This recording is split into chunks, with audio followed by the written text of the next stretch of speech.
Ladies and gentlemen, welcome to the Detroit Sports Sit Down. My name is Tom Murphy Jr., and I have Joe Perry and Dan Murphy here with me. We're talking some sports. There's a lot to talk about. It's April in the D. Remember that old thing, you guys, that back when the Tigers and the Pistons and the Wings were all pretty good, and that actually meant something?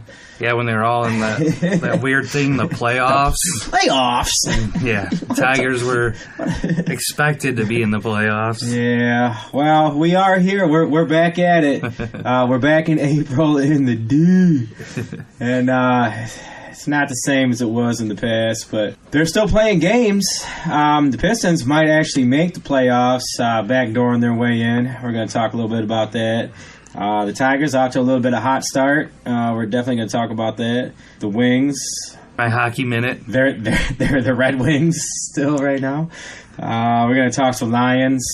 But first of all, we're going to get started. We're going to talk about the NCAA tournament. March. We're going to go back to March here. March Madness. It's over now, sadly. Especially sadly if you're a Michigan or a Michigan State fan, because Texas Tech just beat them both, man. Yeah, it would have made it feel a little bit better for Michigan State if they would have won it all. I wonder that. A little better, not much. As a fan of either team, or if you're like me and you're a fan of both, did you want to see Texas Tech win, or did you want to see them suffer some defeat? I always want to see someone win, because then it's like, well, at least we lost to the champion. Yeah. But, I don't know. There's two ways of looking at it. I think you always want the team that beats you to win the whole thing. Yeah. Because then you can look at it as well. Hey, if they would have won that game, then maybe they would have won the whole thing. Exactly. Yeah. But as we have it, it was Texas Tech 77, Virginia 85. An overtime game. It was actually a thriller of a game. The whole country was basically upset about the matchup. You know, they thought most people thought it was going to be a super boring game, real sluggish, defense, not a lot of scoring. As you had it, it was a really good basketball game to watch. I mean, not the first half. That first half was atrocious. But both teams really fought hard, and obviously it went into overtime, and it was a really exciting game, but not without some controversy. And there's 2 points I kind of want to talk about with this game in particular with you guys. And the first one is, what do you guys make of Virginia being the first number 1 seed last year, losing to a 16 seed, and then coming back and winning the whole thing? Like, is that just a made-for-TV story right there? Yeah, they're crazy to be the first team to be knocked out, you know, as a 1 seed, and then to win it all the next year. I mean, so it's just crazy that they won after losing in the first round. It really does. Same players, you know, for the most part. For the most part. Dan, do you separate the 2 seasons, the 2 situations, or like combined? Does it make it for a really good story, or does still a 16 beating a 1 seed, like that's just such a part of history? Does winning the championship the next year wash that away, or is it just... If you were on both teams, I mean, if any of the players that were on the team last year that weren't on the team this year, they're going to live with the fact that they're the only 16 or the one to lose to a 16, and they didn't get the opportunity to redeem themselves the next year like the rest of these kids did. So if you were a part of both teams, then absolutely, it's, you know, it kind of, I don't want to say it washes away, but you're gonna remember the championship a lot more than you remember the loss to the 16 seed, I think. But it kind of goes back to something we talked about when we were reviewing the first round, or the first weekend, whatever, with Virginia, and I kind of talked about how, like, yeah, they really struggled in that Gardner-Webb game, the first game, but I think it was more kind of a mental hurdle that they needed to get over, because they did, you know, they dealt with that all year. You know, you're the only one to lose to a 16, only one to lose to a 16. They came back this year thinking, God, we cannot let that happen again. You know, they're a number 1 seed, and they're playing a 16, and they're losing in the first half. And, you know, they just had to find a way to get through it. They had to find a way to win that game. And then once they did, they kind of just, I don't know if they rolled all the way through. Oh, but they didn't roll nothing. Yeah, All still their had games were close. They still had a lot of difficult games, but they were a 1 seed. They were a 1 seed for a reason. They've been a 1 seed the last couple of years for a reason, because they're a really good basketball program. They have a really good coach, and they're a really good team this year. And once they got past that first game, they showed that. Obviously, they had a bunch of tough games all the way through, but they were a great basketball team. They showed that through this run. With that said, with Virginia, they did win a lot of close games, and a lot of them came with controversy. Obviously, in the Final Four against Auburn, there were some very controversial calls, controversial non-calls, situations. And then in the title game, there was some real specific situations. And that's the other point I want to talk about with you guys real quick is, what do you guys think about this replay in college basketball? You had to play right down the stretch where the Texas Tech player, it kind of looked like he got fouled. It was a non-call, and then the ball gets swiped out of his hand, and then but they call they call for replay, and then as the ball is getting swiped out of his hand, if you break it down to the millisecond, it's barely going off the Texas Tech player's hand. So if you look at it, I don't even know how to say it. Like if you look at it in that aspect, where the call was right, it barely nicked the Texas Tech player's hand as it was getting swatted out of his hand. So technically, it was the right call.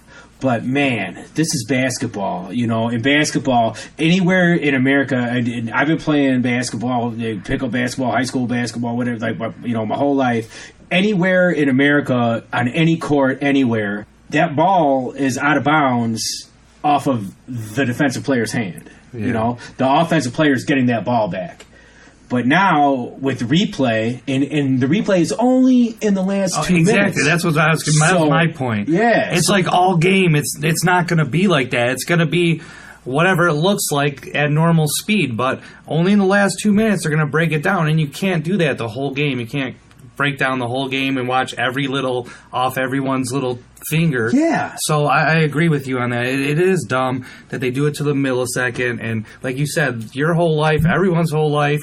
Back in the day, NBA day, however many years it's been around, that's always gone to the offense. And it is kind of ridiculous to me how they just slow it down. It should be like at game speed. If you can tell at game speed, then make that call. Then make the change. Yeah, and then even at that, like when they take the replay, you can clearly see there was a foul that was missed. Yep. So the refs are looking at this replay and they're saying, "Oh man, we missed this foul clearly," but now we're giving the ball the other way. So that's twice in one replay that Texas Tech is basically getting screwed. Because they can't go back and call that foul back. Yeah. They can't go, oh, yeah, well, he did foul him, but he did touch his finger, so it's a foul. No, why not, though? Maybe that's down the road. That's another question. So maybe that's down the road, but right now how it is. Because to me, what instant replay was put into the game for and put into sports for, and what all fans want instant replay for, is to fix the obvious calls that are missed. Yep. So when you're watching it live and everybody thinks, oh man, they missed that call, and then you watch the replay and like, man, they really missed that call. It's obvious. First time you watch it, 10 seconds after seeing it, everybody in the nation knows the call was wrong. You watch it for 10 seconds, you fix it, let's go, let's play on. Yeah. Like that's what instant replay is for. Like the foul, 10 seconds into watching the replay, that's a foul. Yep. Yeah. Let's fix that. Replay should have fixed that. Replay shouldn't be breaking frame by frame by frame by frame. Maybe barely touches his finger. Let's break it down even further. Let's take even more time. No. Yeah. It should be first time you watch the replay, that's the call. And you fix it. That's what replay is for. That's what it should be. And if you don't, you leave it at what the refs call. Exactly. If it's too close to call, then don't be spending time breaking it frame by frame. Exactly. That's not what replay's for. That's not what sports is about. And the trouble with it is, in that instance, the replay was it out of bounds? Who was it out of bounds on? And it had nothing to do with the obvious foul. So, how do you fix that though? Like, I know you kind of just explained it, but still though, like because you can't. How do you actually add it to the game? Yeah, how do you implement that to the game? Because the only thing that was getting replayed was who was the ball out of bounds on. But like you said, in that same instance, there was an obvious foul. It just, you know what it is? It's frustrating, and there was a few of those. We saw the NFL do that. And they change it so they can make the pass interference. So you know it's going to be a disaster. disaster. You already know it's going to be a disaster. It's going to evolve, though. I feel like it's going to evolve. It's going to be more and more and more. And I think which is fine if you put like some type of 20 to 30 second limit on it. I don't know exactly. You'd have to figure out exactly how long it takes to watch a replay. You're spending 2 minutes. You got 30 different angles. It's ridiculous. 20 of them are blurry. You can't really. You get the one angle where it looks like you could clearly see the plays going this way. But wait a minute. Yeah, here's the other angle, and oh my god, it looks complete. The play looks completely different depending on what angle you're looking at. Yeah. So what? I don't know, man. It's just frustrating because there's so. At least to the going back a game with the Auburn with the Auburn Virginia debacle is what it was, because Auburn got screwed. Auburn probably should have been playing in that national championship game, because they the obvious double dribble that nobody really caught at first, but when you look at it, it's clearly a double dribble, did not get called. But then they call a foul, which it's a ticky-tack foul, but it was still a foul. The guy leapt out and he got a little bit of body and he changed the trajectory of the shot just a little bit. I thought it was a foul, and then the kid went out and made 3 straight free throws, just ice cold. It was amazing, but it was still, you're replaying stuff you're not replaying other things, and it's getting so convoluted. But you're replaying a play. If there's anything obvious that can be fixed, they should be able to just go ahead and fix it. Yeah. I don't really understand why it's not. You're already taking the time to watch it. Yeah. If you see something obvious that you can fix it. Yeah. It doesn't make any sense to me. Well, we're only going to look at this one thing. We're already there watching it. The rest of the nation's watching it too. And everybody's saying, "Oh my God, that's a double dribble." It's too bad we can't fix it. Yeah. Let's watch this frame by frame though to see if it was out of bounds or not. When it shouldn't even matter because it was a foul to begin with. And that's where it is. That's what it is with this replay. Is where does it stop? And they probably didn't call the foul because it went out of bounds and they were getting the ball anyways. You can see some refs doing that later in the games. It's a foul, but it went out of bounds. So, and then they got to look at it. It hit his fingers. So now it's back to them. Yeah, and that's just with basketball. Man, there's so many hands and arms and legs and so much body movement going with the ball, especially when it comes to out of bounds. It's a problem across the board. It's not just basketball. Sports. It's all sports. It's a problem. The only way to fix it, in my mind, is you have a time limit, no more than 30 seconds to watch a replay. And if you can't make a decision in 30 seconds, then it goes with what the call was on the field or on the ice or wherever. Yeah.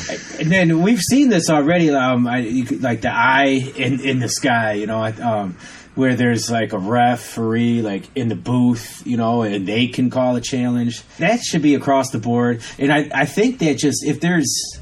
I don't think it should be one person, though. If there's a call that should be made, though, I think that it has to be done. I like you said, with the instance where I think they should have a rules team or something in one place, and they always make the decision. Yeah. I don't know why. What the NHL does? Yeah. Don't they have a whole group of people in Toronto? Yeah. I kind of just think that that's a good way of doing it, because then you're always hopefully going to get the same opinion from the same people.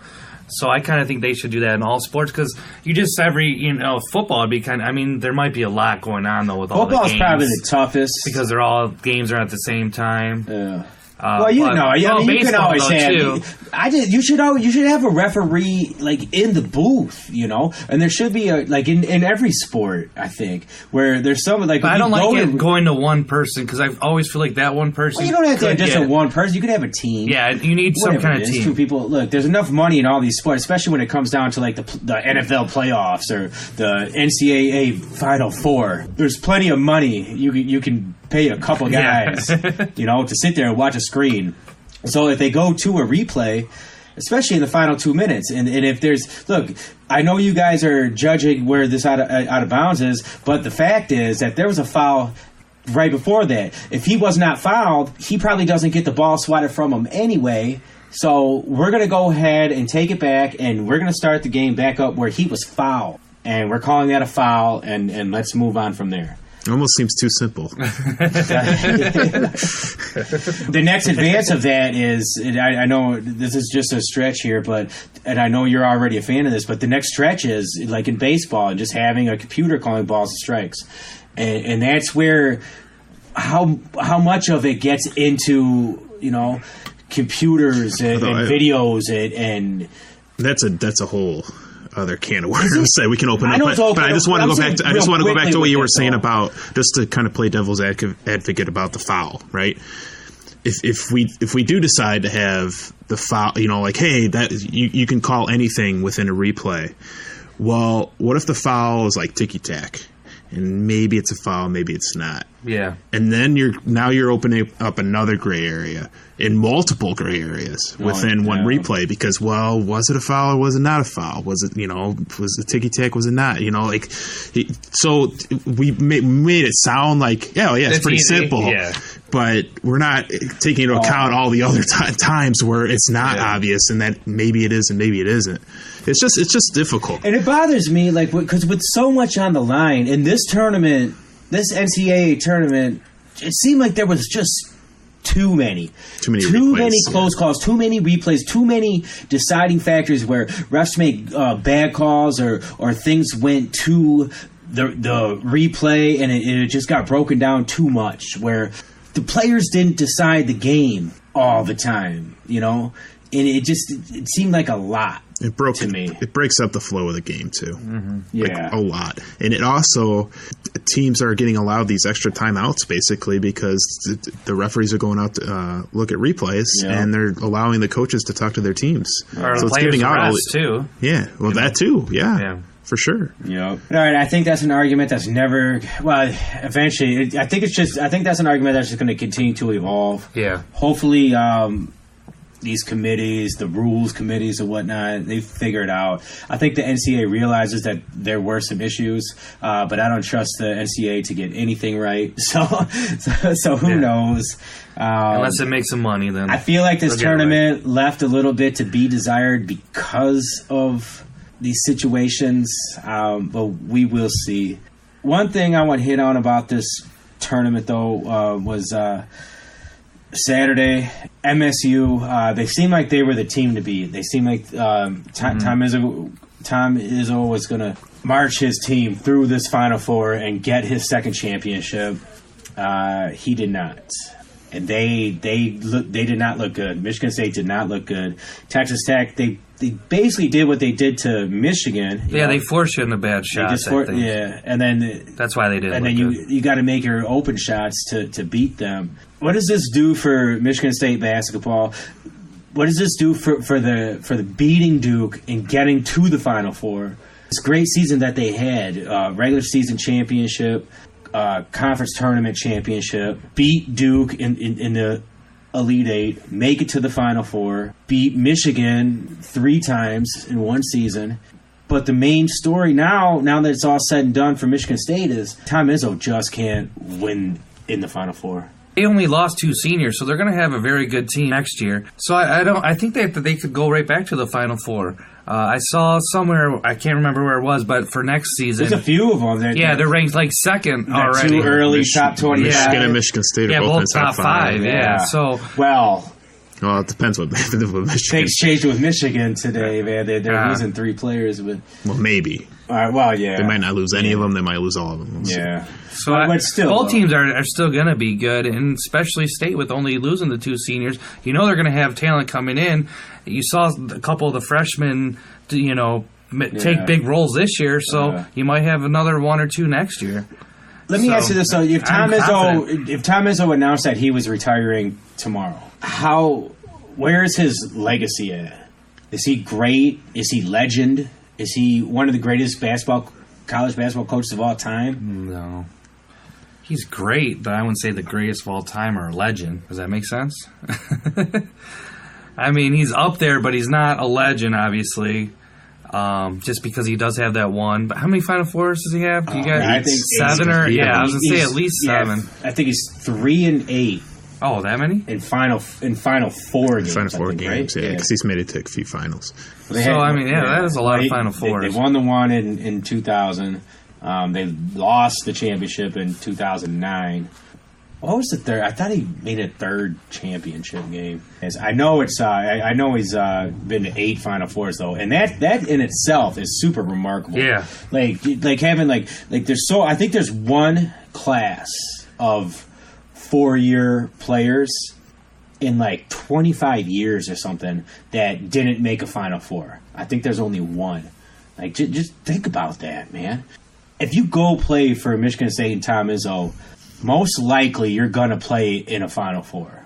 His tournament record is 52-21. That's pretty good. That's pretty solid. And then overall, 606 wins and 232 losses. You guys were right. Yeah, 8 Final 9 Fours. Big Ten regular season champs. And 6 Big Ten tournament champs. And Coach of the year in 2001 and 2012. Yeah. So, he's definitely up there. I just don't know enough about all the other coaches, to tell you the truth. There's only so many up there, man. And it starts with John Wooden, and then it goes down to Krzyzewski.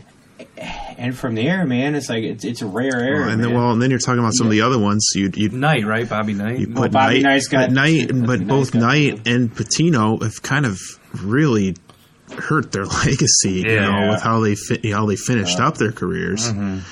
And we'll see what happens with Izzo, but I would hope that he doesn't ruin his legacy before he goes out the door. So, and there's only so many coaches that have been to that many Final Fours and that are continually bringing his program to the top 5, top 10 level. Where do you rank Calipari versus Izzo? Calipari gets all the one and dones, and he's left 2 programs in shambles after controversies, but now he's at Kentucky. He just got a lifetime contract. If you were a fan of a college basketball program, would you rather have Izzo or Calipari as your coach? It's not even close. Yeah. It's not even close. I'd much rather have Tom Izzo. Why? Because you're getting that consistency without the cheating. It's pretty cut and dry. Is it though? Ask a Kentucky fan that though. Ask a Memphis or UMass fan. They'll tell you exactly who they would want to have. Yeah. I mean, both those programs have been nothing. I mean, especially UMass. I mean, Jesus. Yeah. And nobody's even. They're not even on the radar. And Memphis is a fringe tournament team. Yeah. Neither of those programs are on the map because he ruined them. But they love him in Kentucky though. Yeah, while he was winning until the first huge scandal breaks. And most people don't care either, as long as they get their championship. People don't care. Yeah. I mean, if you get that title and then it comes out that it's all for naught. Well, I could take a lot of people don't like care. the Louisville title against Michigan. Yeah. It's all tarnished now. It technically doesn't exist. As a Fab Five fan, when you were there, though, celebrating that night, dude, the Fab Five is still I love the Fab Five. It's still the greatest. Yeah. Team, my favorite team, that's ever been. But man, it's tarnished. With all the stuff that came out. Exactly. I feel a little dirty about it. But I love the Fab Five. But that stuff came That's out. What I mean, man, you still remember it. You still the Louisville fans. They still, I'm sure they remember the championship. The Fab Five, man, they cost it was so great while it was happening, but that set back Michigan 15 years, something like that, man, with all the sanctions and all the stuff that went down. It was terrible for a long time. Yeah. So Beeline. Now, do you think if something like that, it's going to have to be major for something like that to happen to Kentucky with Calipari, but for Kentucky basketball to get so whitewashed that they're hurt for 10, 15 years, it's going to have to be a major scandal. But Calipari's capable of it, man. Who knows? If it all breaks down. So we'll see. But all right, guys. Just overall, this NCAA tournament, Michigan State, Michigan, Virginia, with what they did. Just watching all the games. Did you guys enjoy it? Was it fun? All the controversy, or are you just kind of man, there's a little left to be desired through it all? This is the most I ever watched, and I did enjoy it. I thought there were a lot of actually entertaining games this year with Michigan, Michigan State both going far, and then even a couple of the other games I watched, the championship, and then Taco. That was that fun, game. wasn't it? So yeah, Taco or Zion. Yeah. And so I got into it a lot more this year than I normally do, and I did enjoy it. I have the opposite opinion. I just That's I don't right. know. Nothing really grabbed me. Throughout there wasn't a lot of storylines. There wasn't really any Cinderellas. It was and then you get to the finals and it's I know the game ended up being pretty good, but Virginia Texas Tech it doesn't do anything for me. And Michigan kind of just, they just got beat. Same thing with Michigan State. I mean, they had a great round. They had the great game against Duke. That's the lasting memories, Michigan State, Duke, and Michigan State winning that game. But still, they ended up kind of getting handled by Texas Tech. Same thing that Michigan did. Neither of them, they weren't like losses that you were going to be like 10 years down the road. Oh man, if they just would have got that one call that would have went their way. Just that one, you just tip your cap and they were the better team. So there's really nothing like lasting about it. Like it's just the only thing I take from it is the Michigan State Duke game. But the rest of it, I don't know. It's kind of like take it or leave it. Yeah, it's kind of for me. I get super into the tournament. I absolutely love it. I get in a conference week. Man, I start watching the I love college basketball. I start watching I try to watch the smaller schools that play on ESPNU. Going into February, seeing who's going to be good in their conference tournaments. I'm looking for Cinderellas and stuff. In early February, And for me, I give it a 6.5 out of 10 this year. I really thought, especially after last year. Last year, you had so many Cinderellas, and there was so much competition. This year, it was just kind of blah, and it was like I said, the storylines were there. There were some good games, some really good games, but it wasn't all there for me. So.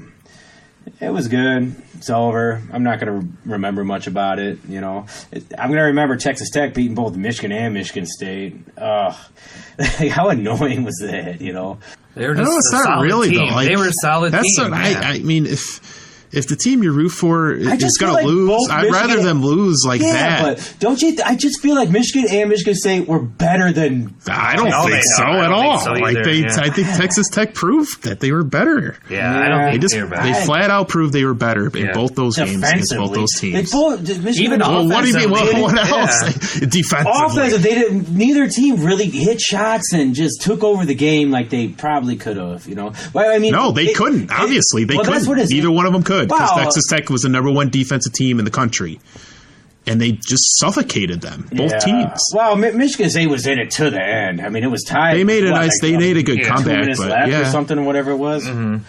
Still, though. All right, wait. But you thought most of that game. I'm going to say because you're right. It just feels like either Michigan or Michigan State, if they were on their A game, would have beat Texas. It's not about because I heard it on local radio shows. I've heard you say it it was Michigan State's Final Four to lose. Why?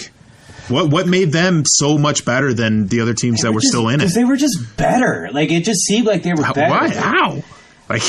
Why? Because they beat Duke, who almost lost to 2 other teams in the tournament? Yeah, Duke wasn't as good as they were projected this year. It's because they were the only name that was left. No. So, yes, it is. It's because Tom Izzo and Michigan State were the only team that had a name and prestige about them that were left. Virginia's got it pretty strong. They've been a number 1 seed for a few years. They got less than we just talked about. They lost to the 16th seed last year. Yeah, that's what people think about them. And they still got a number 1 seed this year. So Virginia was still a team to handle, but I don't know. I just felt like MSU was the best team in that Final Four, and I thought Michigan should have beat Texas Tech. But Texas Tech was just surprising, man. They beat them by almost 20. Texas Tech completely dominated that game. They beat them. Didn't they beat them by 19? Wasn't it? They did, but they dominated the whole game. How many times has Michigan scored 16 points in a half? Never. They don't, because what happened? They faced a team that What was the happened? number No, one they just- defensive team in the country. Yes, but they also missed a bunch of open shots too, man. Same thing with Michigan State. They didn't shoot good, but I feel like they forced them to Yes, shoot the defense, shots. correct. They're shots that they weren't wanting to take. Yeah. And that's not good. That's what you want to do in basketball. They were the better team. I agree with Dan on that one. Let's move on. Move on to a team that's not very good. Yes, let's move on to 4 teams. Well, there's a lot you can pick from. That's right. I forgot. Oh yeah. No, guys, we're hitting all 4 tonight, man. We very rarely do this, but we're this is more of a quick hits episode, ladies and gentlemen, and we're gonna hit all 4 of our teams, man. All 4 of our professional. Well, we call them professional teams. Yeah. Let's start with the one team that has a chance to make the playoffs immediately. And that is our Detroit Pistons, who almost lost to a G League team tonight. I thought they were going to lose. I stopped watching. At one point in the third quarter, they were down 20 points in a must-win game to get into the playoffs. Coach Casey called it a Game 7 type scenario, trying to hype his team up. God, is this guy doing everything he can? He is a good coach. I love the guy. Yeah, he's great. Oh, man, I think he's great. But... man, I wonder if he's wondering, like, what the hell did I get myself into? But the Pistons, they do pull it out tonight, Tuesday, April 9th, 100-93 against the... Grizzly, right? Yeah, I'm trying to... because they're not the Memphis Grizzlies. They got to be like the... whatever their G League affiliate yeah, team. I don't know what it is. The Cedar Rapids Grizzlies or something, man. Like the Bay City Grizzlies. Because they... shoot, might as well have been the OU Grizzlies, man. Because, man, if you looked at this roster tonight, that like so many of their players were out. Like, they had 8 players on their normal roster out tonight. And they were bringing guys up from the G League, man. These guys on these 2-way contracts, and these guys put it to the Pistons, man. And it's now I get Blake is pretty much this whole dang team, man. But we got some surprises, man. We got some surprises from the bench. You know, Luke Kennard played well, and I still like Ish Smith, man. I wish he was just a little bit better, you know. I wish he was just a little bit better to be able to be the guy that you could just get rid of Reggie and let Ish Smith be the point guard. Because I watch a lot of Pistons basketball because I'm one of the 6 or 7 people that still really like Pistons basketball, you know. But it's hard, man. It gets hard to watch. And tonight I was so freaking angry, man. So freaking angry, dude. You're losing by 20 points to a G League team when you need a win to get to the playoffs, when you should have just been tanking anyway.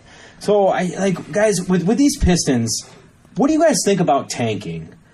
Should they have just started trying to lose games? The Knicks have won 16 games this year.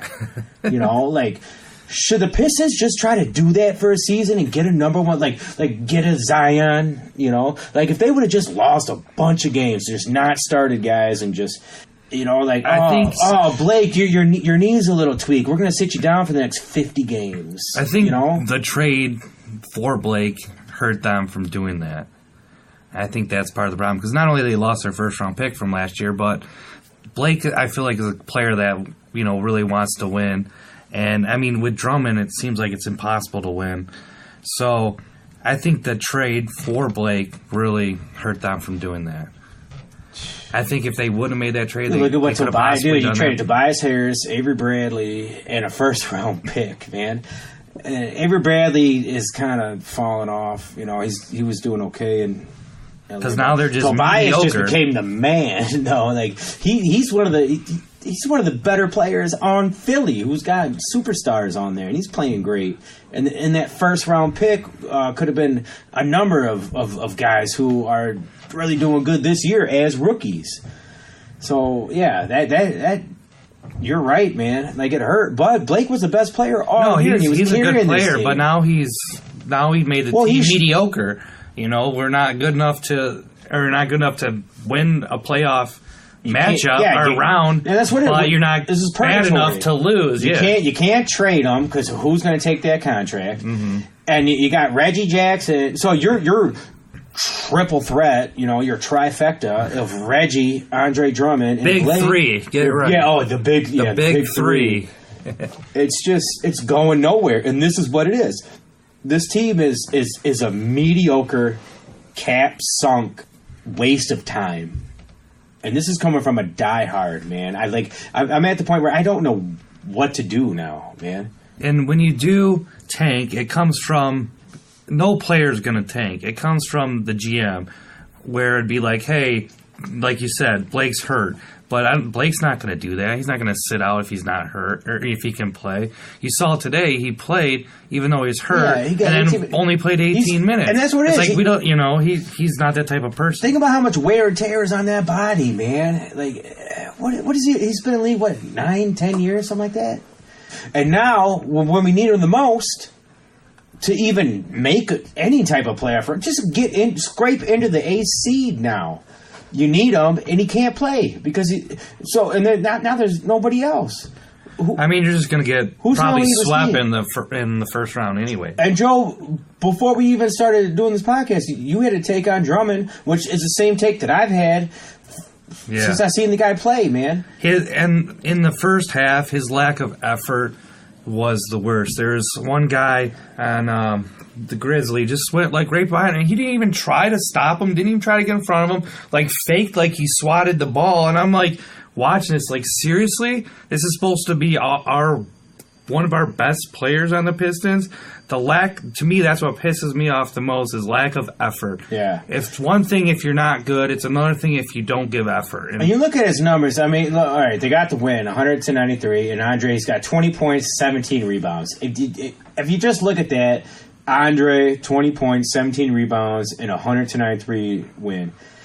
That's solid. But if you watch the game and you watch the guy all season, he's capable of doing these things when he wants to. That's what makes Why me doesn't mad. he want to do it all the time? I know. I hate people like that. It's like you have so much talent. You have the most talent in the world, and you just don't give the effort because you could probably be one of the great, not the best player in the league, but you could be up there. Oh, he has the talent. He has the talent. He just doesn't have the mind, the will, the heart, the brain. And let's talk about my least favorite player, probably that I've ever. Maybe next to Eric Ebron, man. My least favorite player of all time, Reggie Jackson. Yeah. Let's look at Reggie Jackson's numbers in a must-win. This guy he's got a huge contract, and he's the guy that's supposed to be the future. He's our point guard. He's part of the big three in a must-win game. And who's he getting guard against? G League number 5. Yeah, man. Let's look at these numbers. 22 minutes for one. He's only playing 22 minutes in a must-win game. That's weird. 5 of 16 field goal percentage. 2 of 5 from 3-point. 1 rebound, 5 assists, 12 points. Are those the type of numbers that are going to lead you into the future? This is your money-making point guard. 5 of 16, 12 points, 22 minutes. You'll pay 22 minutes. Because you got Ish Smith. Ish Smith played 26 minutes, 9 of 15, with 3 rebounds, 4 assists, 22 points. Ish Smith played better than Reggie Jackson in a must-win game.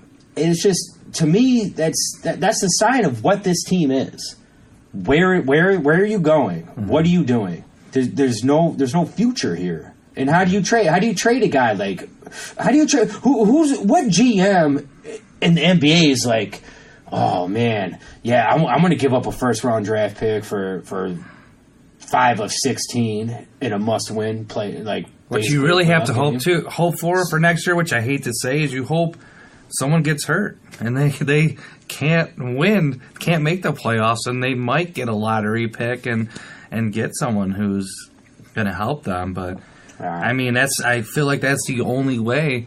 If Blake got hurt for half the season, I feel like that's the only way we're going to not, at least be flirting with the playoffs. And what's really frustrating, man, you got a guy that we had on our bench, and Spencer Dinwiddie, who's tearing up the league right now, man. He's better than Reggie Jackson, and we let him go for nothing, I believe. I think he just went in a small-time free agent. Just like Middleton out in Milwaukee. The guy's a freaking all-star. We got nothing for him, man. He was on our bench, man. Just so many bad moves, man. Bad moves. That was all Stan the man. Yeah, that's right. A lot, yeah. It was odd, dude. You got a bunch of this stuff, man. So you're sitting here. So as of Dan, I know you're a hardcore, or at least you used to be, because we grew up hardcore Piston fans, man. We love the Pistons. Where do you stand right now with this team? They're not going to go anywhere with their current owner because they had a couple trade offers on the table to trade Andre Drummond, and Gross nixed them. So that was the time to get rid of Drummond, tank for a couple of years, get some top draft picks, and rebuild. The owner said no. So they went out and traded for Blake. They wanted to go all out and tank. Owner said no, so they tried to go all in. They got Blake. Now that's what they are. They're going to be terrible. They're going to be in this position another 5-6 years, at least. Take that long?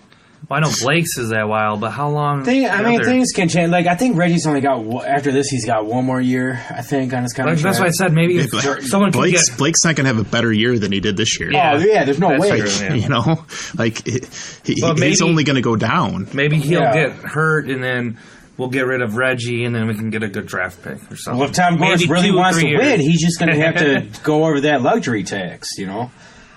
Yeah, I mean, Goros is obviously not going to tank.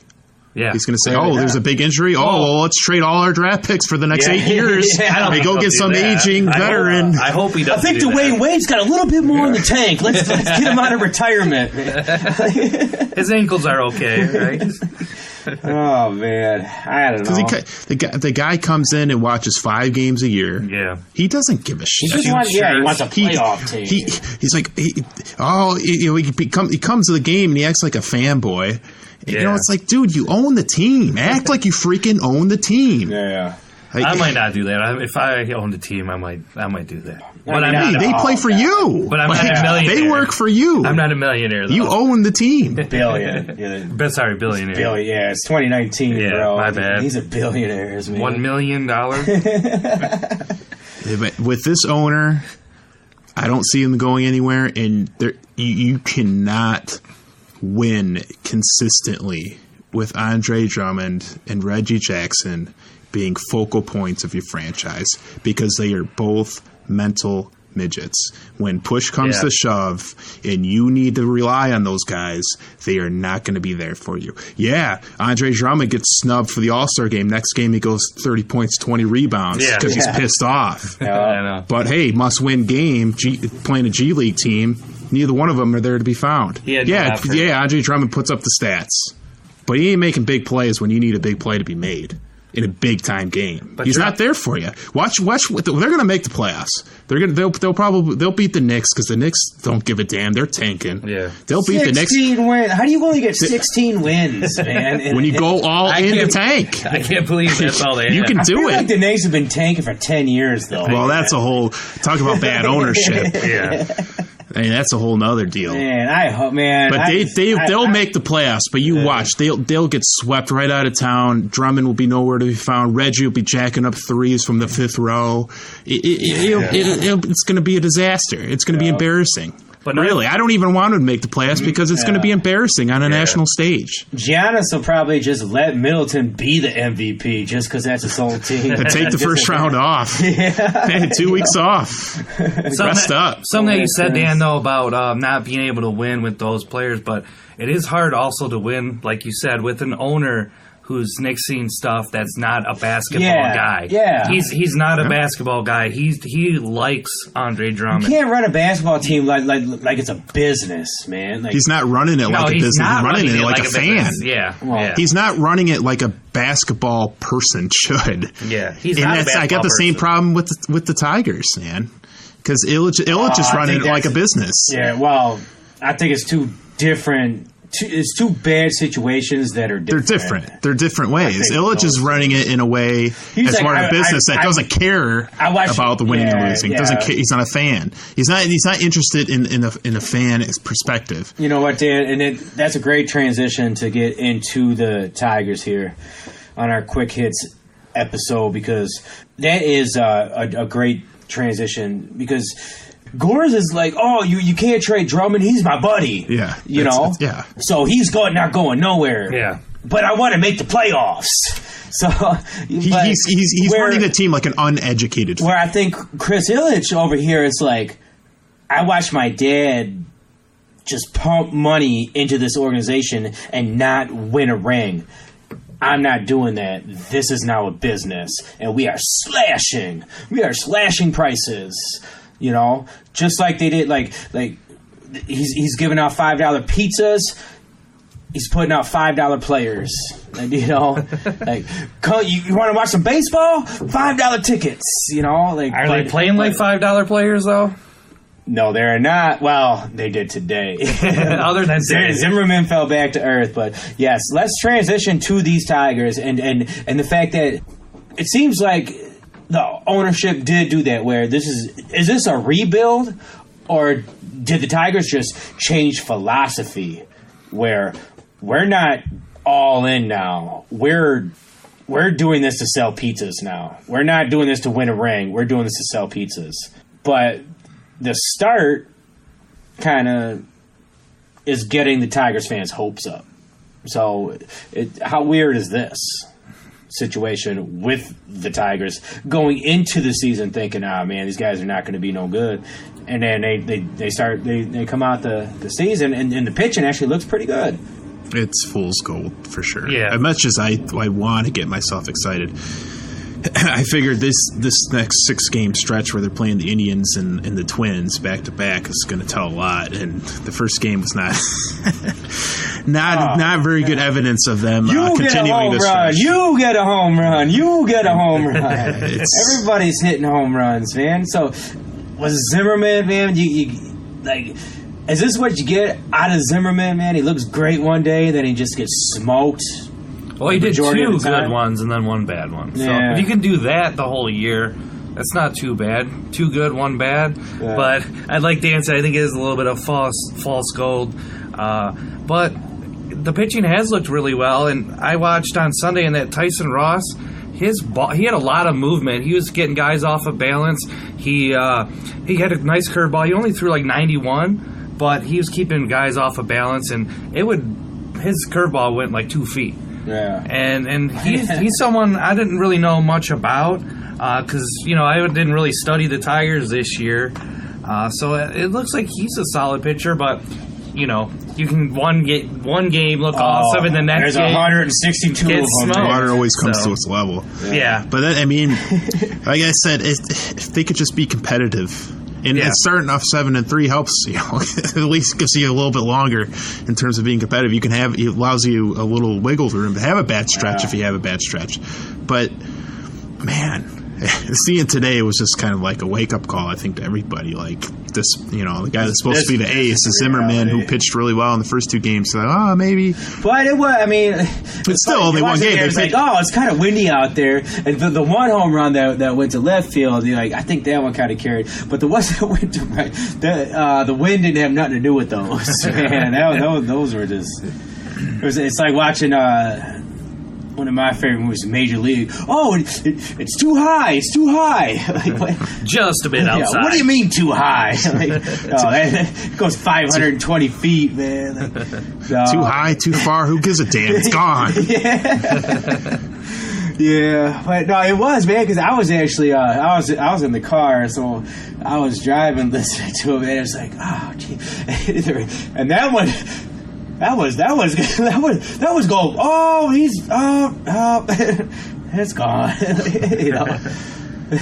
That's a bad interpretation, but that's kind of how I felt about it, man. Listen to it, just cranking them out there, man. It's like I'm like, damn it, Zimmerman. Like So I think it might help us. Because we want it so badly. You really do, man. Because if it's every day, and if they are competitive, then you got something to look forward to every single night. Exactly. And if this team can hang around 500 in this division through the summer, that'll make things fun, because this division is nothing. Like, even Cleveland isn't that great, man. Cleveland, did you hear the comments from their GM or their owner, whoever was it? They're basically just like, Cleveland's about to become like a selling team. Like they're not going to be like a team that's paying these high prices. So their superstars are going to be left to go to other teams, basically. That's the one thing about the Indians, and really pretty much every team in the division. Maybe not the White Sox. The White Sox were in the market for Machado. Yeah, maybe not the White Sox, because they're in a big market in money. Chicago. But the most of the teams in the division, when their players get good, they have a very small window to win a championship. Where the Tigers had a long window. They spent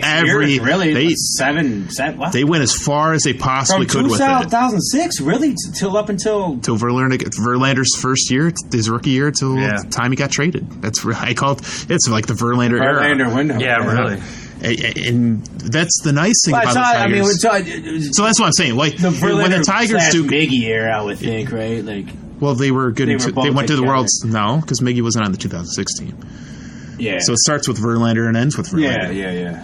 But that's the one thing nice about the Tigers is, well, at least I hope, that when these prospects do start to turn around, and you're starting to see, progress and them getting close to being competitive and being a contending team again, that they'll spend. And not only will they spend on bringing some veterans in, they'll also spend to extend their younger guys that they already have, which is something the Indians and the Royals and the Twins are not willing to do. They're not going to spend the money to extend their young stars, because they're just not a big enough market. Where Detroit, at least in the past, with the Ilitch family, they are willing to do that. Even when it was with the Red Wings, they will spend the money on those players if the team is contending. If the team is good, they'll ride it out as long as they can. Okay, they'll try to get that extra puzzle piece. Let me throw this scenario at you guys. This is supposedly early in the rebuild era. If this team does hang around, and it's looking like around the trade deadline, late July, they have a chance to win this division. Are they buyers or sellers? Shouldn't be a buyer. I think they're neither. Yeah. Shouldn't be a buyer for I think sure. you just ride out this team with whatever it is. Maybe. I know. Well, sorry to cut you off, but okay. I hear what you say, neither. But you got a guy like Shane Green who's already off to a hot start. Let's say Shane Green stays on his, pace. He's not going to be on his pace. It's going to be a pretty record-breaking pace, but he already is he's already made history. He stays effective throughout. Looking like a really valuable closer, but you're hanging around for a division. Do you trade Shane Green? I mean, you know what I'm saying? Like, you don't trade if you're in contention for a division, but you can't go out and trade. But you're in the middle either. of a rebuild, though. So you have a chance to win the division. Yeah. You don't go out and trade pieces when you're in the middle of winning the division. What does that tell your fan base? What does it tell the players that are on the team already? Nor get someone if you are. It's a bad division, and you're probably not going to win a World Series. And who's to say you've already stated to your fan base that and everybody that's a Tigers fan knows that this is rebuild time. This is not we're gunning for a ring. It is until it isn't. If you're in contention to win a division, you can't just say, "Hey, we're just going to trade everybody." We're in a rebuild. Because you're not. Because you're contending for a division. What about that water finds its level stuff? Because it's already found its level at that point. Like you have a chance to backdoor your way into you played a crappy division, and you have no. Okay. If you make the playoffs, you have a chance. Exactly. In baseball, and we know that St. Louis did it, against the Tigers. St. Louis was a wild card 83 win team. Yep. And they beat us for the World Series. So there's a possibility. But at the same time, So you don't even think it would be a tough call if the Tigers no. What if they're like 5? You know, like what's the number? They're like 5 games under 500, right around the trade deadline. 5 games. You're in second place. You're 5 games back of Cleveland, and it's blanker get off the pot time. You got to decide. Like, are we trading or are we going for this? You're 5 games back at Cleveland. It's trade deadline time, but you've admittedly been in rebuild. Well, so you're still it's still even. Is 5 there a number for you? It depends on a lot of factors. It depends how they're playing at that point. It depends, 5 games. If are they 5 games back, but they're like 15 games over 500, or are they 5 games back and they're 500? And a lot of it depends. Too, even. Yeah, the wild card. I imagine that they're probably going to be. They probably have a better chance. I mean, this is to win the division. This is all hypothetical, but it's closer. I think they're going to be closer to winning a division than they are. They'd have a better chance of winning the division than winning a wild card. I'll put it that way, because I think the division's not going to be that good, and I don't think the winner of the division is going to have a great record relative to the other division winners. Mm-hmm. So, like I said, 5 games could mean a lot of different things. Could they be 5 games, but they just won 9 out of 10 to get up there, and they're getting hot, and maybe they had some guys that were hurt at some point in the season or have come back. And I think a lot of different factors that play into it. Ron Gardenhire is a big factor in this because we have seen Ron Gardenhire, and I don't know how big a coach, how big a manager is a factor in baseball, but you've seen Ron Gardenhire bring low salary, low superstar type Minnesota teams and win divisions. He's done this. How big a factor do you think Ron Gardenhire can be? Huge in this. I think he's huge. I think having a veteran manager means something, because if you do have a competitive team and you're there and you're close, you got a veteran manager who's been there and done that. I think that changes your philosophy too. But like I said, this is all hypothetical. If we can only hope that they can be in this competitive situation. I think that's what it is. With the start they've had, it's a legitimate conversation. I think that we are going to be better than we thought we're going to be, but we're not going to be obviously as good as we are, because if we finish at that pace. So I feel like we might be second in division. So I don't think this is as hypothetical as we think. Yeah. Because I feel like White Sox and the Royals. I mean, we just swept the Royals. The Royals are going to be bad. So I think we could get a lot of wins from those teams, and I think we could be in second. But I do still feel like Cleveland's going to win. Twins are going to be pretty good too. And those are going to be the 2 teams that you're going to have to compete against, and that's why this 6-game stretch is a good early test, because if they go out and lose 5 out of 6, then it kind of brings you back to earth a little bit. Yeah. But if they go out and play 500 ball against these 2 teams, I think it's the reason to get excited a little. One thing I noticed, I actually watched a lot this weekend, is the defense. The defense is good, and that's one thing that we never had. And another thing that we never had is playing that small ball in a big field, because that's how you should play it at Tiger Stadium, Comerica Park.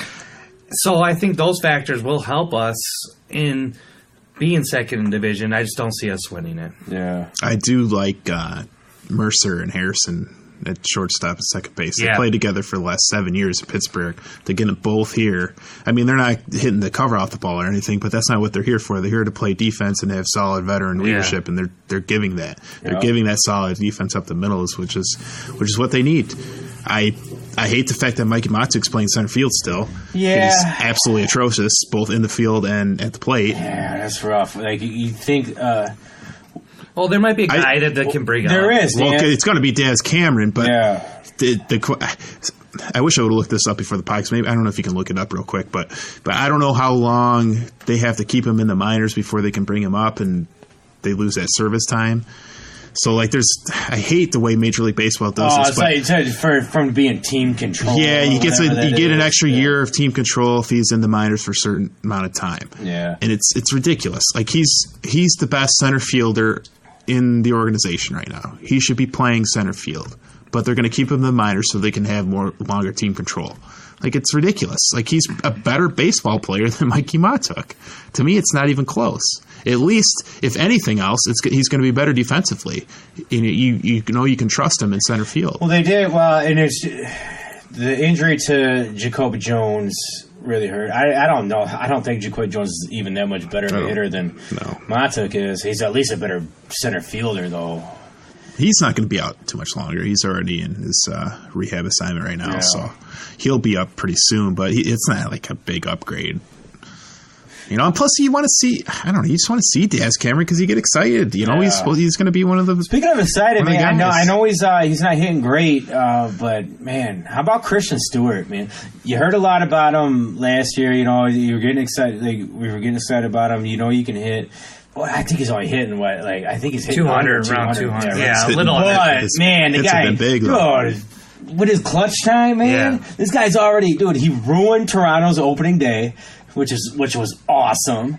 He hit a 2-run shot in the top of the 10th, and then he hit the grand slam the other day, Saturday, man. Yeah.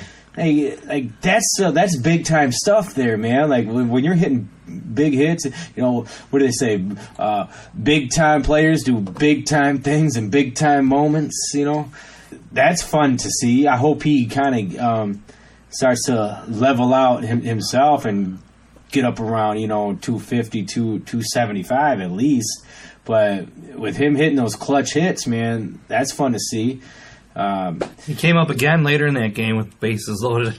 I was hoping he was going to get 2. That would have been awesome. That would have been something. Did you see that? The guy that caught the ball met him and he signed a bat for him and everything. Cool. So I thought that was really cool. Yeah.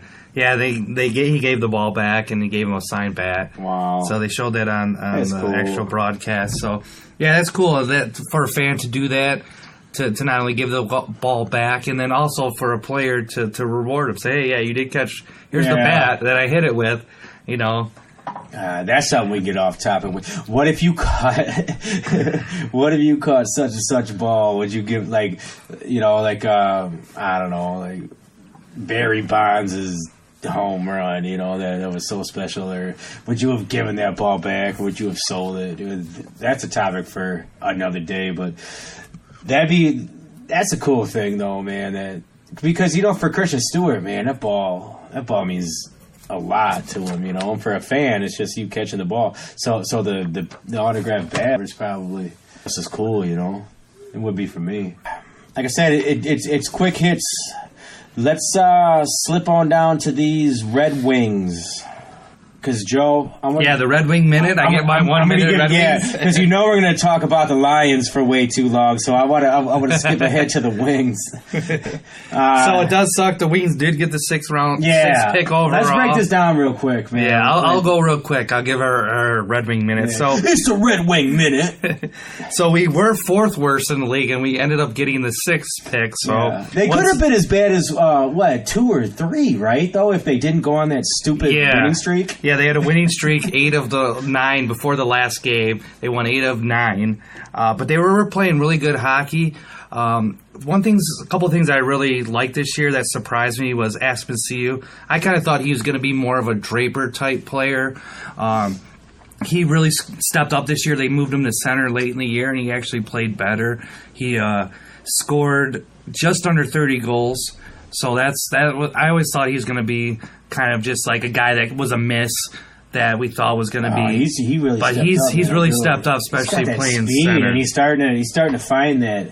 Yeah, he's always had that speed, that knack for scoring the goal. Yeah, man. he gets find the net. Yeah, he gets open. Special. He used to hang on the puck too long, but now he's starting to move it a little better. Another surprise this year that I was really happy with is Bartuzzi's. Yeah, Tyler Bartuzzi. He had over 21 goals this year, and he's another guy that you're kind of surprised. He's really good in front of the net. He's really good in the corners. He gets open space. He's good at deflecting the puck. He's going to be a scorer in the league. So that's another good surprise this year. And then Mantha, I've always thought he's going to be a good player. He's still got to find his stride, but he's... Now, I want to ask you about Mantha. I know he had, last year, he got sat down a bit. There was some discipline issues, and him and Blashill weren't really seeing eye to eye. It seemed like that kind of went by the wayside this year. Yeah. I don't know what the deal was with that last year. I don't know. There's something about him. I always thought he was going to be our best player. I really did, just because his shoot. Yeah, well, Yeah, I thought they were going to be pretty close because his shot is just unbelievable. He's a big guy. He goes in that. He's strong.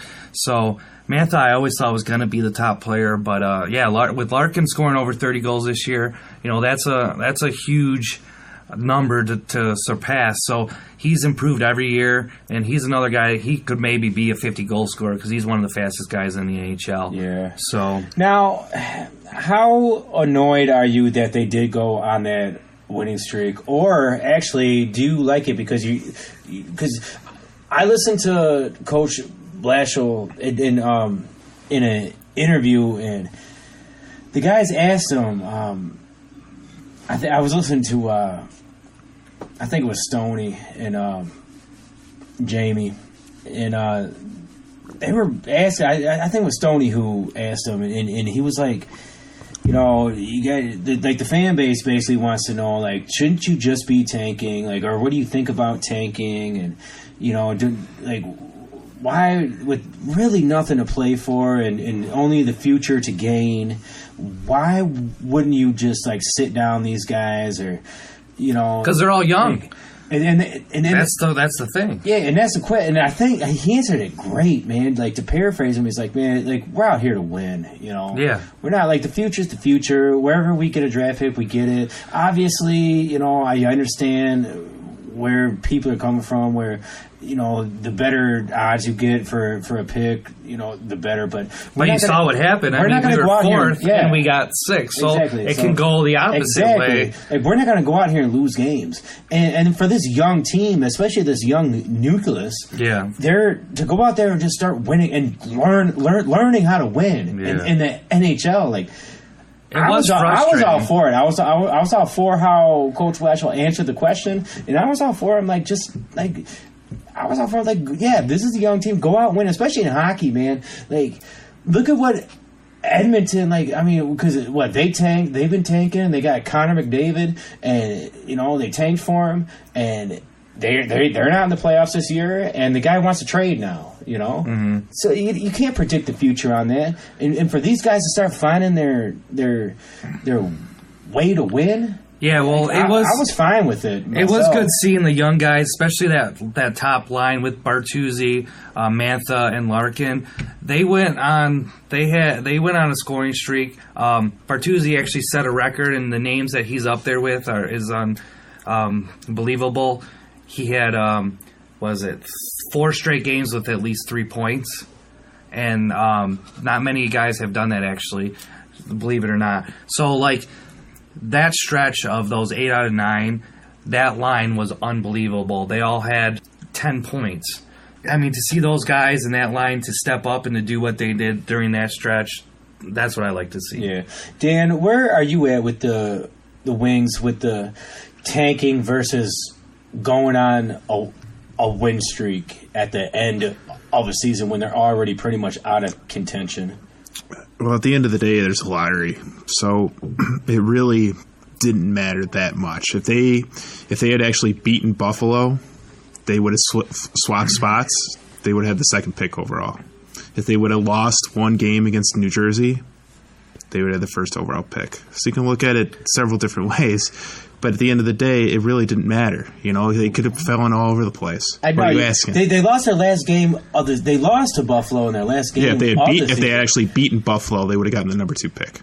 Because Buffalo did. That's where Buffalo ended up. Oh, that's why you say that. Oh, okay. I see what you're saying, because of how it flipped. Okay. Yeah, the Rangers got third, and the roots were above them too. But a game a few games back when they beat New Jersey, that put New Jersey in that spot. If you flip-flop that result, they would have the number 1 pick. I don't think that's not how... What? He's just saying hypothetical. Okay, no, yeah, okay, all right, I get you. But that's how it works. That's what that's where their spot was. Because they flipped. They lost to Buffalo, but that's not how. It's all just ping pong. It's a lottery, isn't it? Yeah. It's not just like.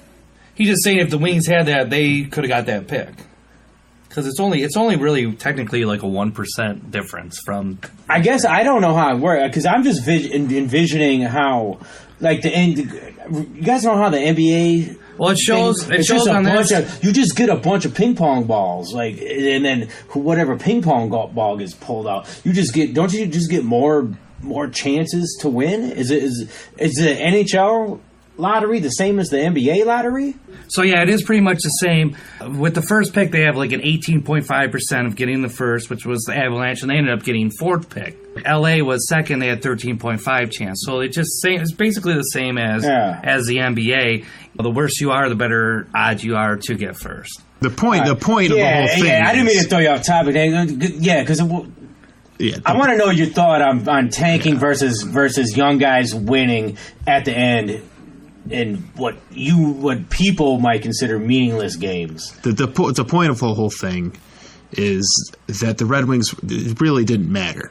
Like at the end of the day, right? Yeah, it didn't matter. They were going to have a top 6 or 7 pick somewhere in there. Yeah, and the percentages weren't going to change that drastically from them getting the first pick or getting the fourth pick and the fifth pick, whatever. The important thing was down the stretch, they had a lot of young players that stepped up and took leadership roles and played prominent roles and won games, and they got that feeling of winning, and that maybe it carries over, maybe it doesn't. But you have to have all these young players step up. Yeah, I think is a positive sign for the future. Me too. Now, another way you can go with it is say, hey, won a bunch of games. Like say they won more games than they got like the 9th spot and just missed the playoffs.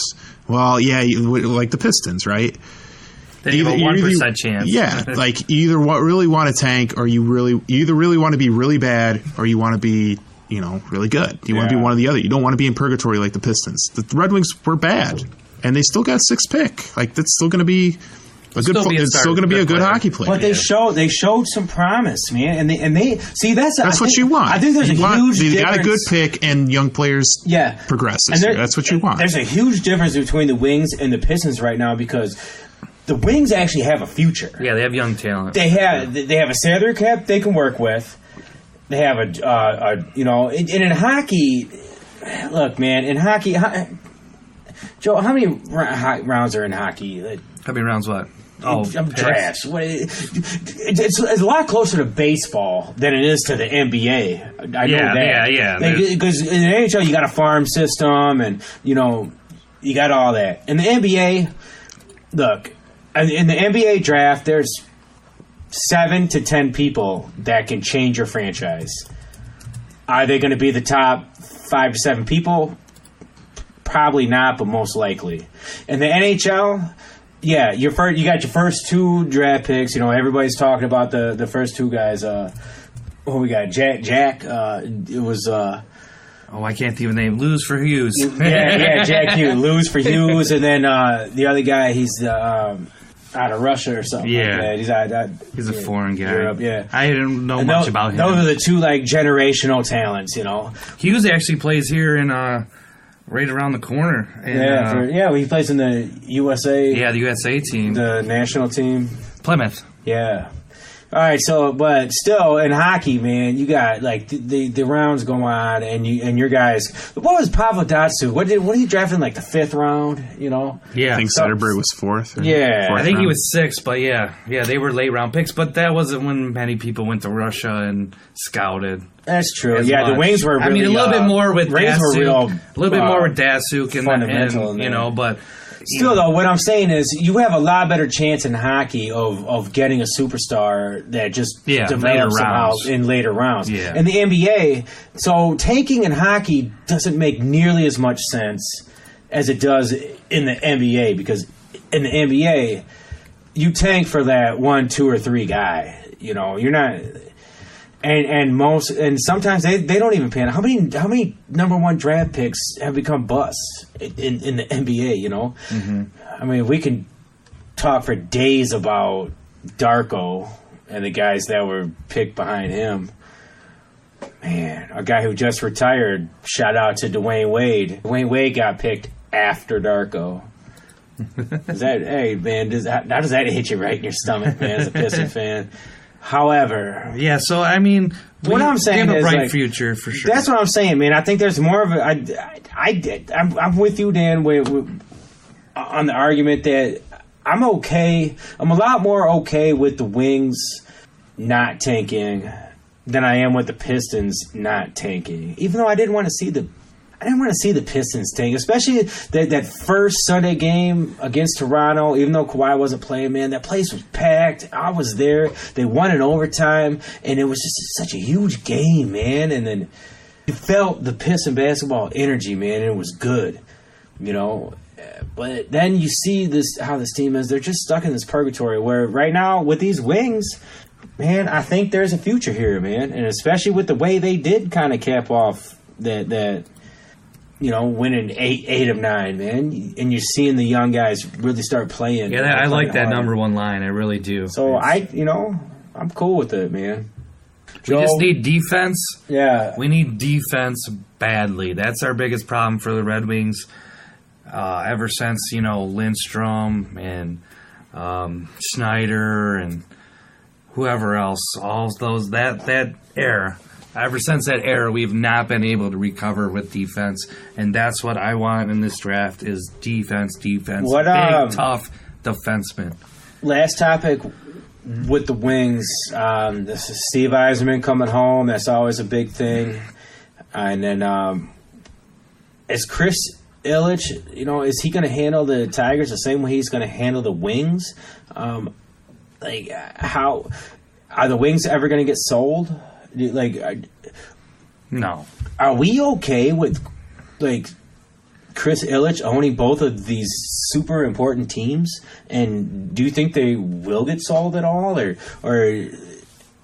what is the future with this ownership and this front office, especially with the Red Wings, with Steve Yzerman potentially coming home? I don't know.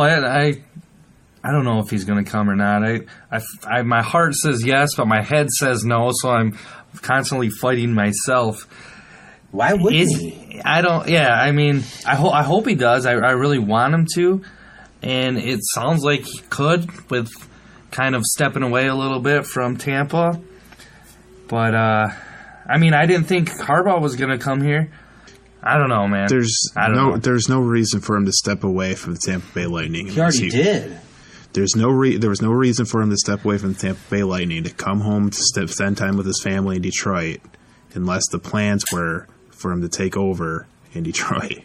Like, he's either not going to be in hockey at all, or he's going to be involved with the Detroit Red Wings, whether he's the president, whether he's the GM, whether he's the president and GM.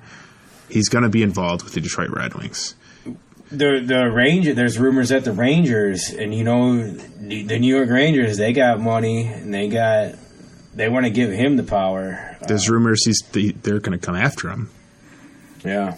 I don't see him going there. Why would he leave Tampa Bay? If he's going to leave Tampa, he'll come here. Yeah, why would he leave Tampa Bay just to go to New York? Because it's New York. Or somewhere in Canada. That's the only other place I would see him other than Detroit. Yeah, where's he from? He's from Ontario. Yeah, I think I thought Alberta. He's from. He's definitely from Canada.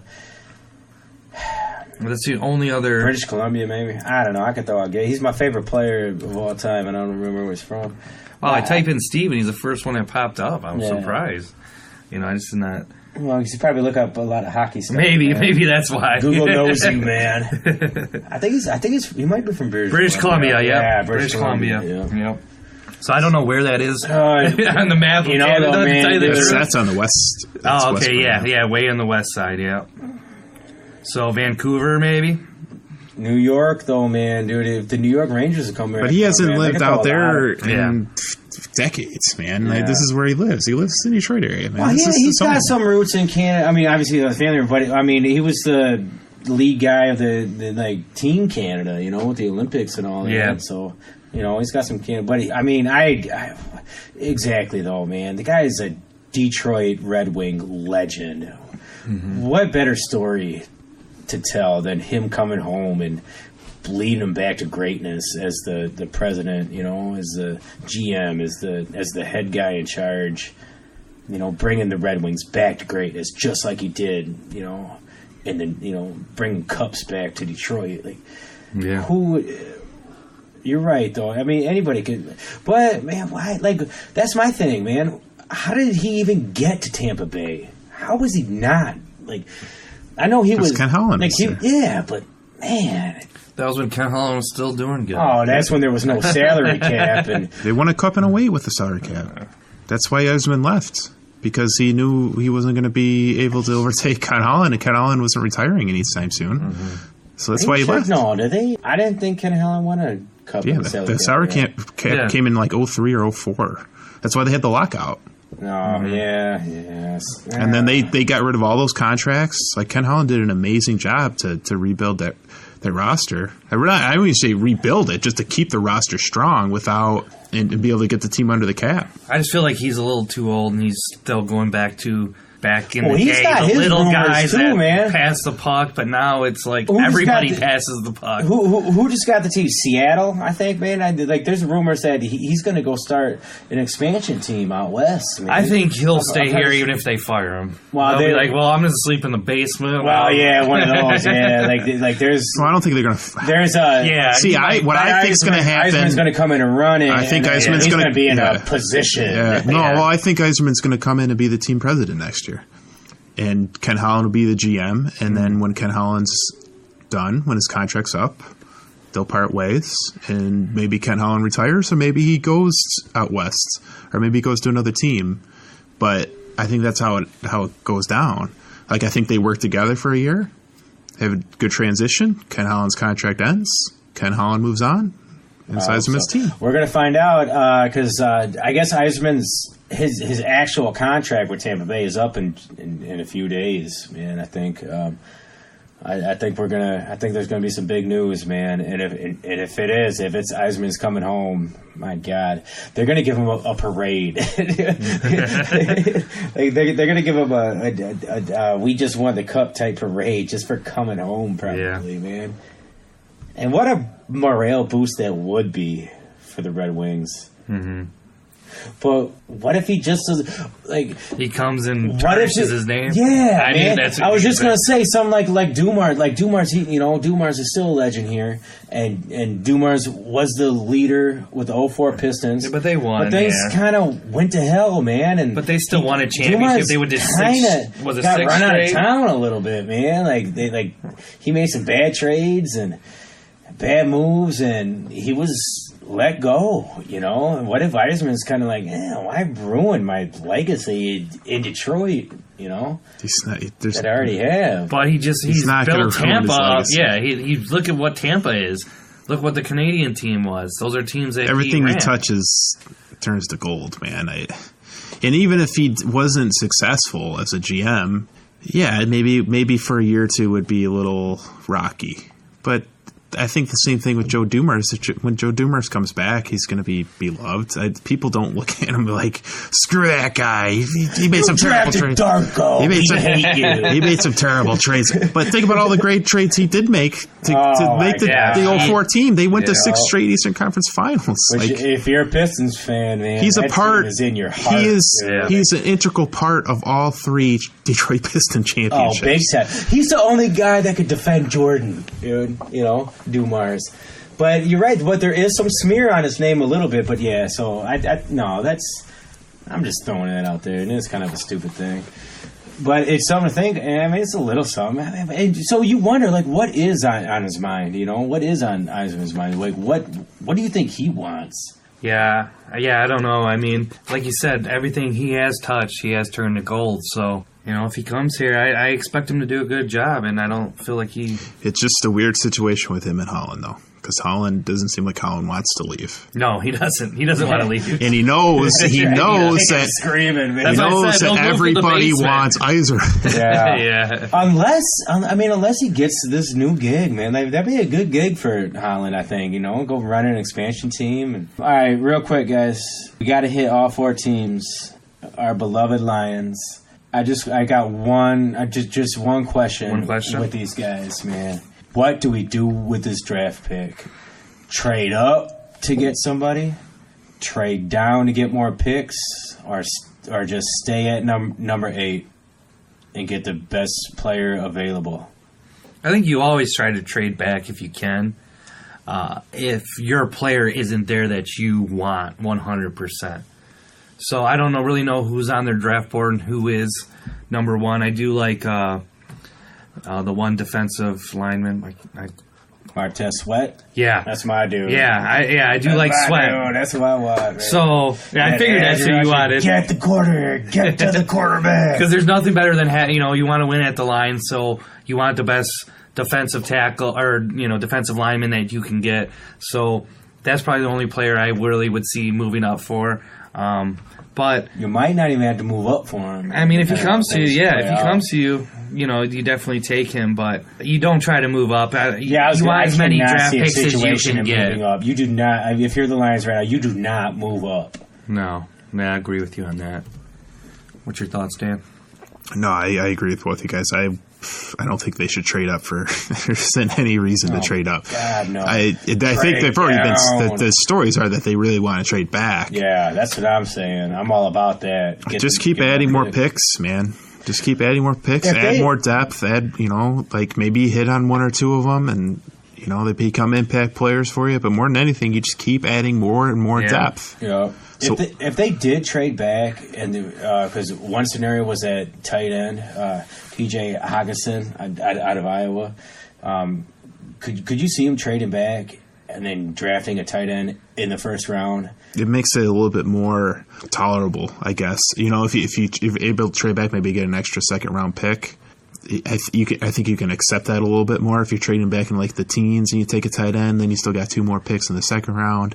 And you can pick more positions of need. At the end of the day, he's rated 5 though on where I'm looking. Yeah, they're probably NFL. not going to get him. There's some other. They actually have 2 tight ends. I know. Hawkins, and then Noah Fant. I really don't want a tight end.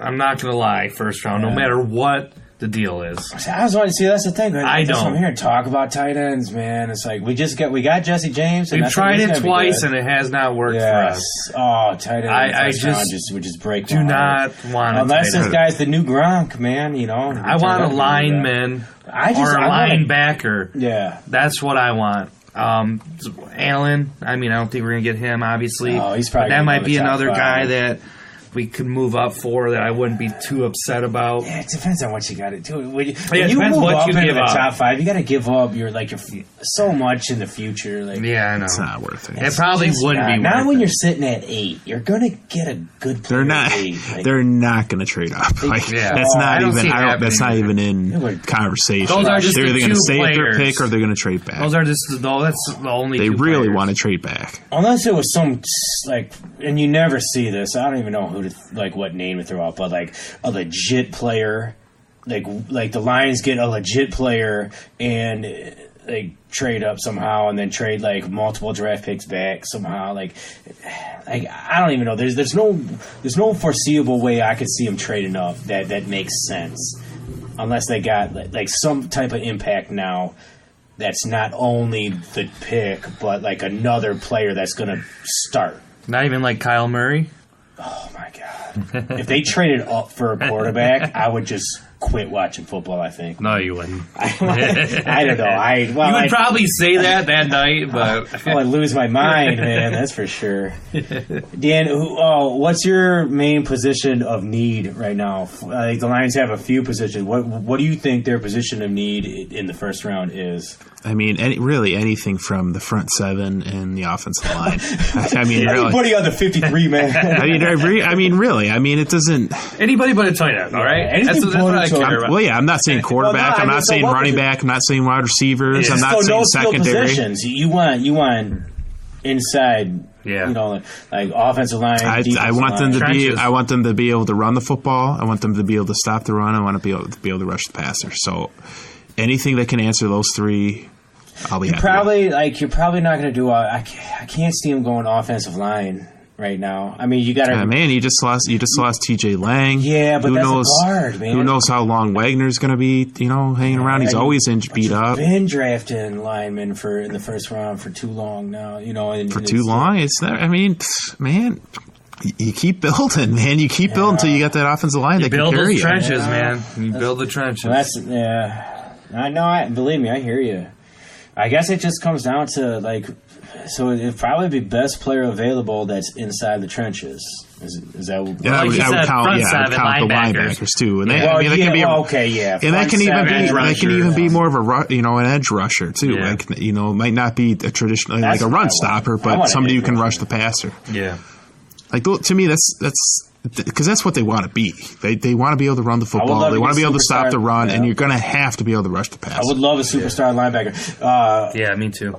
Real quick, a Michigan guy, and we loved him. Devin Bush, is he worth the 8th pick? No, I think he's too small for the 8th pick. He's so fast. He hits hard as hell, and he can go sideline to sideline. In college, but in the NFL, he's probably close to average, I would think. I don't like him. Above average. I don't like he's probably above average. Yeah, you're right. But I just don't see him at 8 overall. I could maybe see him 2nd round if he went that far, but I don't think he will. But I don't see him as a Lions 8 overall pick. I love Bush. You remember me? I talked about Bush all the time. Dude, I just feel he's a little small. He's a little small. He is. The guy's a football player, though, man. I've seen a mock draft where the Lions take Chase Winovich in the 2nd round. Would you guys like that? That's not bad. 2nd round. I wouldn't mind that. He's someone that works hard. Like we talked about Gary a little bit. I don't see Gary going in the 1st round, even though he's projected 8 on what I'm looking at in the NFL. And I do like him in the 2nd round. He's not a 1st round pick, but he's someone that is going to work hard and try to get better. Yeah, I'm not saying he's going to be this quality of a player, but he's got some Chris Spielman in him. You gotta amputate both his legs before he's going to come out of a football he's got game. That's a football player. You're right, Chris Spielman, man, and this one's J.J. Watt, man. I'm not comparing him to J.J. Watt, but he's got that type of motor, though, man. I love me some Winovich, man. I would love to see him as a line. 2nd round, it might be a little early, but 3rd or 4th round, I would love to see Winovich. 2nd round might be a little too high, but man, that guy's gonna play football until you tell him. I mean, until he can't. Yeah, literally can't. He's gonna that guy's gonna get carried off the field on the last time he plays football. He's going to get dragged off the field, and they're going to put him in chains and say, you are no longer allowed to play football. And you love a guy like that, man. You do. When's the last time they had a defensive end like that type? That you can remember. The last guy I can remember is really probably Robert Boucher. That was dependable and consistent, and was all you knew every time he came on the field he was going to give you everything he had. Mm-hmm. I love Winovich. I'd be happy to get him, but it's just hard. It's like any of these guys. It's just so hard to tell how their game is going to relate when it goes in the NFL. I mean, that's the fun of it, though. One thing I like though is guys that do work hard, because I feel like they'll always be like that. If you love the game, you see guys like heart and will, like those two things. Yeah, and I feel like he has both of those. Yeah, so I like to see that in football players. And you can see guys or all sports really. Last question. I noticed something the other day. NFL.com, they have the top 50 remaining free agents left. Number 1 on that board is a guy that both you guys know very well. Would you want him back with the Lions? Sue? Yeah. I don't think he would come back. I would take him. I mean, maybe not for what he's worth. What's he worth right now? I mean, what he wants. He hasn't signed a contract. Do you think he's just holding out for more money, or do people just not want him? Sue's number 1 thing is Sue. Oh, yeah. So that's what it is. Sue for Sue. It is going to be money, and he's going to want a lot. So, but he hasn't been dominant. He's made a ton of money, though. What if he just wants to play football again? But he's not going to want to go to a loser. But the line, hey, man. I don't see him coming here. Yeah, not at all. I'm not against him. So you're not against it? You would welcome him back? Yeah. I just don't think he's as good as... It's more of a name now, so I think because he didn't really do all that well. He did okay in the playoffs. He didn't do that great, but he's still he made some plays in the playoffs, but the season he didn't do all that great. The way this defensive line is coming, man, he could just be in that rotation. Yeah, man. I guess with a rotation guy. Well, I mean with A'Shawn Robinson, Snacks and him in the middle, dude. Him and Snacks, that would be pretty. With A'Shawn Robinson and Deshaun Hands in there, and just keep rotating those guys in. It'd have to depend on the money. It'd have to depend on the money. because I think he's going to want more money than he is actually worth. Yeah. And, that's bad probably why he business. hasn't been signed yet. That's bad business. Yeah. But I would, like I said, I'd love to have him. You would love to have him. Like, for the right contract. Yeah. For the right I contract. don't it know doesn't about love to bother you. have Like, he didn't really leave bad because I think the Lions just didn't offer him what Miami was going to offer him. And they were right to not do I in think the he end. was just dirty though, and like him stomping on dudes and kind of like. I don't mind crossing that. some plays Honestly, and I don't stuff, mind that like- from a football player or any type of play. I mean, you got to keep your head cool. It's one thing if like you're winning and it costs you something. Me, I'm a hockey player. I don't care about some of that kind of stuff. To me, it's someone who's tough, which I like. Yeah. So I don't mind a little bit if you get out of line a little bit. But, I'm a hockey player. We get out of line. So it's a little different sport. Yeah. As long as it's not stupid and it costs you something, like costs you a win, something like that, then that's when I start. Yeah. But to me, if you get out a little out of line because you're tough and you're passionate, it's fine. That's me. I'm different. Well, So it remains to be seen. Somebody's going to pay him. yeah. So, but I just thought that was interesting that here he is. He's about to be on, his fourth contract. Yeah, he's going to end up going to a team that was in the playoffs last year, I bet. Probably Yeah. Or a team that's on the cusp of. Now they're like 1 I was year, going to 2 year say contract. the Raiders, man. Like, Gruden. I bet Gruden is just like, you know what? You should come play for us. Or the Browns. The Browns. Yeah, they're swooping everybody up. Oh, God. I already can't wait to watch the Browns. I can't believe I'm know, saying man. that. Did you ever think you'd say that? Do you want to see him play great, or do you want to see him just implode? No, I want to see. I want to see him. Like, what if OBJ well, just destroys that team, dude? And like inside the locker room, like inside now, like There's a lot of combustible elements to that team, but that's what makes it so fun. he walks up to Baker Mayfield and just slaps him in the face, and the whole team just goes to hell. You throw me the ball when I tell you to throw me the ball.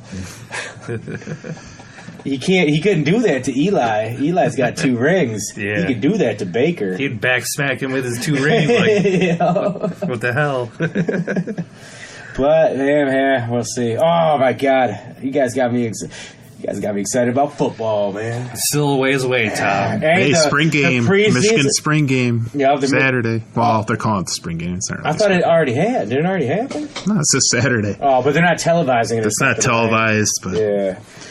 No, the other big thing was the Lions preseason schedule came out today. No, I didn't even look at it. Yeah. But I saw. Did we play? I saw. they play New England That's first what I game. figured. New New England, England. and the dress rehearsal is at home, man. It's against the Buffalo Bills. It's on CBS, I guess, national Is it? televised. Oh, I didn't know that. Oh, I saw we posted it, but We're going. I didn't see it. We're going. But I didn't. I saw Belichick. Yeah, so I figured we played them. Yeah, I'm thinking live broadcast, man, somewhere, man. Week 3 of the preseason, the dress rehearsal. Absolutely, man. We got to do that. We got to do that somewhere. Ladies and gentlemen, oh, man, it's been fun. March Madness is over. April and the D is upon us.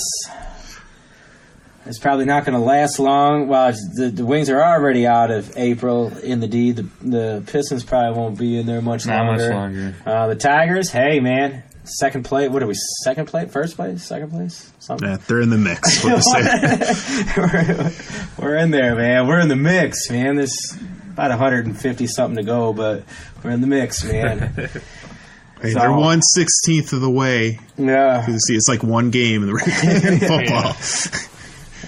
There's going to be a lot to talk about, though, as we go forward, man. The NFL draft is coming. The Lions Super Bowl is coming up.